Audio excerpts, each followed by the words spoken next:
the original work of Su Qing's autobiographical novel 10 Years of Marriage Chapter 1, a wedding managed by the Old and New Associations. We would like to hold a wedding ceremony at the Youth Association at 3 p.m. on October 10th, the 21st day of the Republic of China. We do not accept invitations from Cambodia. We would like to express our sincere gratitude to all relatives and friends and hope for your understanding. On the morning of Double 10 Festival, when our wedding advertisement was published, it was not bright yet, but the room was already dark and packed with people. My mother slept in the same bed as me last night. It is a rule in city that on the eve of the wedding, the mother should sleep with her daughter so that she can teach her the principles of being a daughter-in-law at night. But my mother didn't teach me. When she went to bed, I was already fast asleep. Before 5 o'clock the next day, she got up in a hurry and went to do some chores. After that, he only came in once and asked me to eat some snacks on the bed first. After eating, I should go to bed and never get up before the sedan chair entered the door. Sitting in a sedan chair is the privilege of the daughter of our hometown. It is said that after the king of Kang crossed the river with his mud horse, he fled to a certain place in our hometown. Jin Wushu chased him. King Kang was anxious and asked a girl on the roadside for help. The girl told him to hide, but she used Wushu to say that King Kang had fled to the front, thus saving King Kang's life. Later, when King Kang came to the throne, he became Emperor Gaozong. He wanted to repay this thought, but he could not find the girl who saved him. So he issued an edict that all girls from the N mansion must ride in a sedan chair when they get married. This sedan is said to be built in the style of a royal sedan, with many phoenixes carved around it. There is a row of colorful lanterns in front of the sedan, which is very beautiful. According to the rules that have been passed down for generations, only virgins who get married can ride in a bridal sedan, and widows who remarry can only ride in a colorful sedan. An ordinary sedan with some colors tied on it is called a colorful sedan,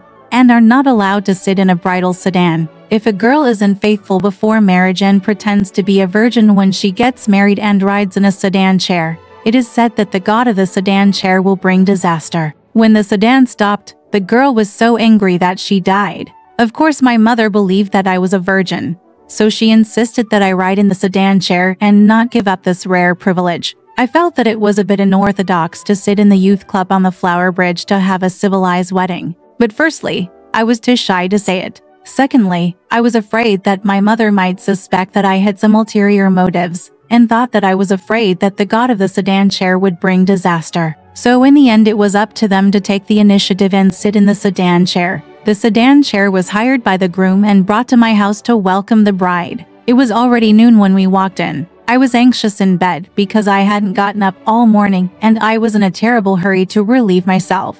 It was easy to hear people shouting outside the door, and the people in the room were also commotion. The children were crying and crying. Oh my God, the bridal sedan is here. I want to go. Yin Yin wants to go see it. I knew the bridal sedan had arrived. I felt like I had found a savior in my heart, wishing they could all go out together so that I could get out of bed and pee before talking. Unexpectedly, they did not move, but only looked out the window, shouting at the children not to raise their heads to meet him, saying that it was no joke to hit the god of the sedan chair. They shouted, "Yin Yin, you are not allowed to go up. Come back quickly. The bride is still in bed and has not gotten up. Come and see the bride's dress. She is so bad. They are not willing to let me go free." I was being really bad at that time. I couldn't help but couldn't get out of bed. People joke that as soon as the sedan arrived, the bride got anxious and jumped out of bed. Is that okay? I was so anxious that I burst into tears. It rolled onto the pillow and soaked into the pillow core made of kapok. It was absorbed immediately. I suddenly got an obscene idea, so I turned over gently, knelt on the bed, pulled off the pillowcase, and secretly peed. I pushed the wet pillow aside and fell asleep again. I stretched myself hard and felt indescribably happy. After a while, the flute player came to the door to make up. I covered my head with the quilt and let it go. They urged me once, twice, and 3 times, but ignored me as usual. Just when I was about to fall asleep, the bridesmaid came to wake me up. Afterwards, 2 bridesmaids came to do my makeup, and my 5th aunt sat beside me to give instructions. The room was full of onlookers. I had never put makeup on in front of anyone in my life, so I felt very embarrassed. But the 5th aunt was very proud.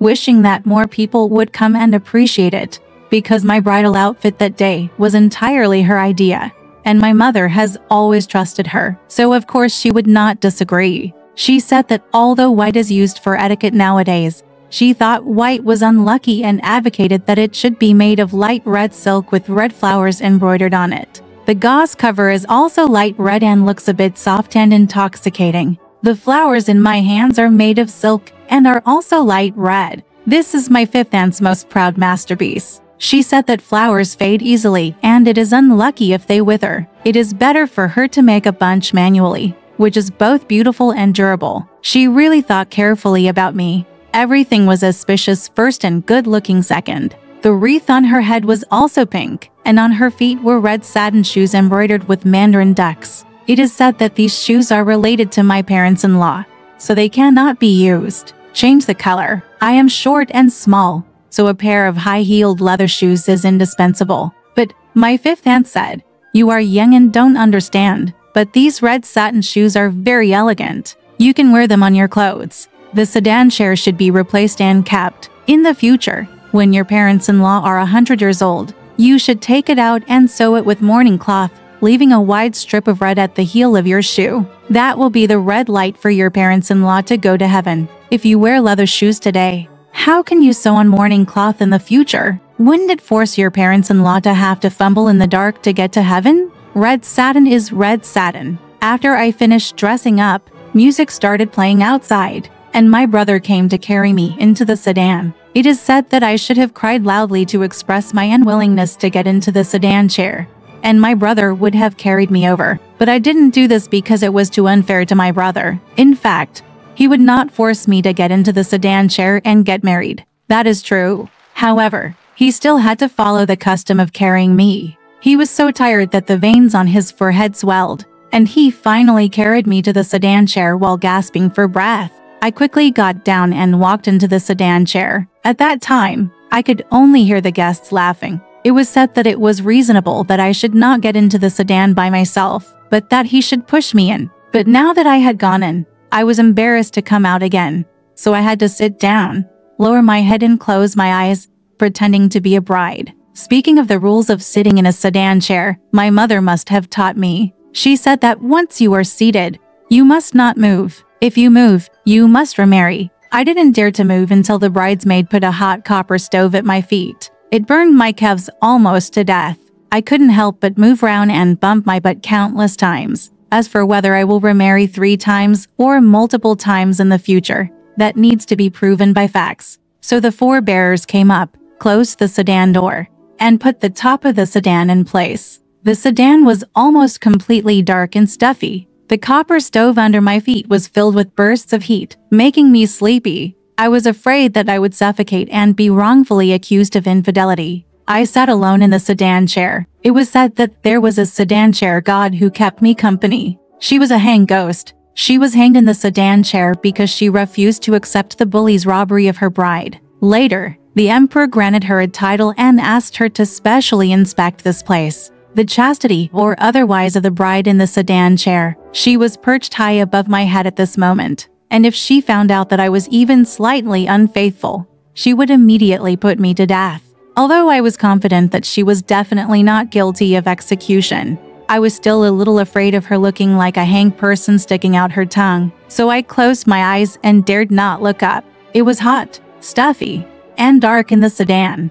And there was a terrifying sedan god accompanying me. I wondered why King Kang wanted to repay kindness with evil and give a woman from my hometown a seat in the sedan chair. I think, from this point of view, no wonder he later killed Yuwumu, who served the country loyally. It turned out that he was really a foolish king. What a fool. While I was indignant, the sedan chair stopped at the YMCA auditorium. Then there was another commotion, as if everyone had gathered round. So someone shouted to get out of the way. The sedan door opened, and the light brightened in front of me. A beautiful little girl stood in front of me and pulled my skirt a little. I knew that's called getting out of the sedan chair, and I can get out. It's just that I had been laughed at once when I was getting into the sedan chair, and I was afraid that I would make people laugh again if I was too hasty this time. So I still sat there and didn't dare to get off by myself. So the little girl left with a pale face. The young woman with lips painted as red as diamonds came in to look at me, turned around and whispered to someone else,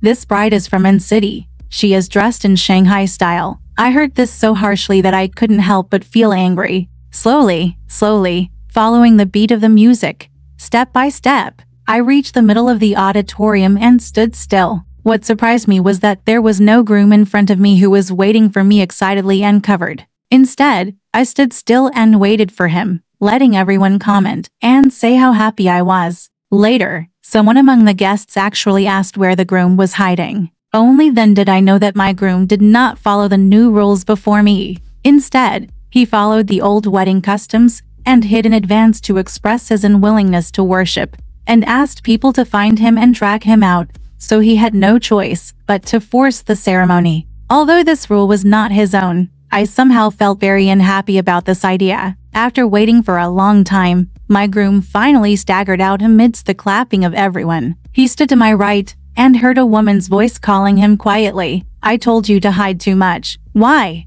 Are you running out at this time?" I couldn't help but peek at the feet on the right, and saw a pair of silver high-heeled leather shoes close to the groom's feet, and the hem of a silver long cheongsam. Looking up, across the silver peaks, and to the pointed chin on it, exquisitely and neatly, is placed a strangely charming red diamond-like mouth. The upper lip moves slightly, revealing 2 or 3 jade-like incisors. I didn't dare to look up anymore because I was afraid of touching her eyes. The wedding was in progress, with the bride and groom facing each other and bowing 3 times. I was trembling slightly, for fear of losing etiquette. Many guests did not follow their seats and gathered round to watch. The host and introducer were all pushed to the side. Occupying the woman's seat was a girl with thick blonde hair, high cheekbones, and a crooked head and neck. She grinned at the groom, calling her brother and making faces, which made her appearance even more ugly. I couldn't help but feel disgusted secretly, lowered my head and stopped watching.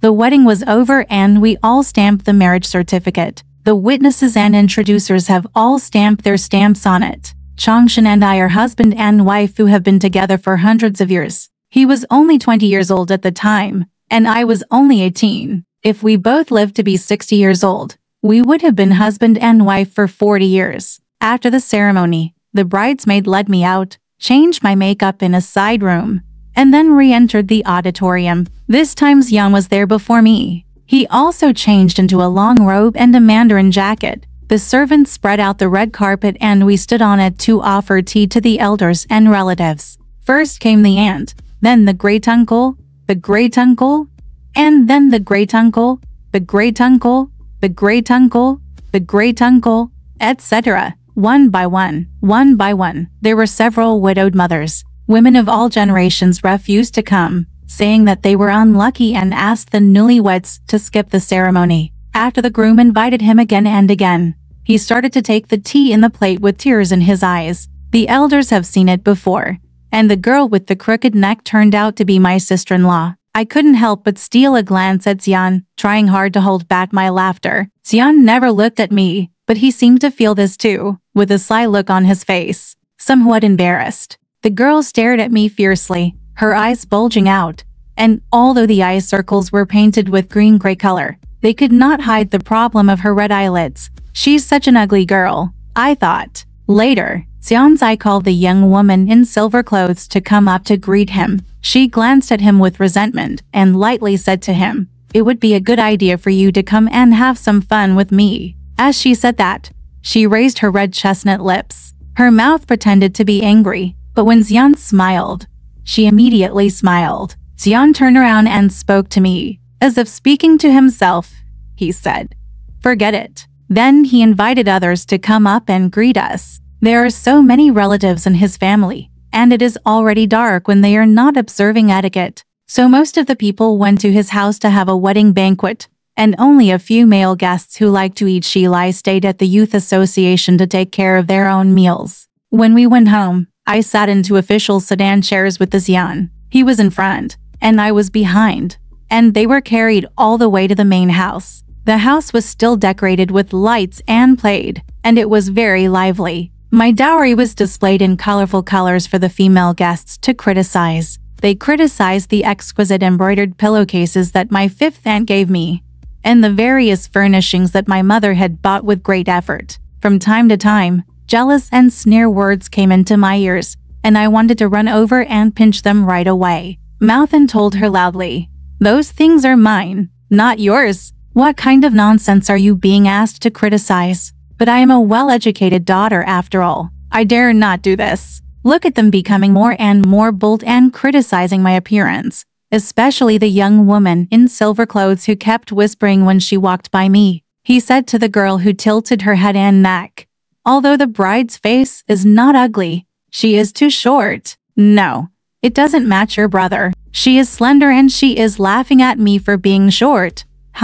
I was angry not to listen to them anymore. I just wanted to rest. Standing, bowing, and kneeling for a long time made my legs and feet sore. A shabby wedding is really tiring. Where is my room? Where is my groom? Alright, this part of the story ends here. Want to know what happened next?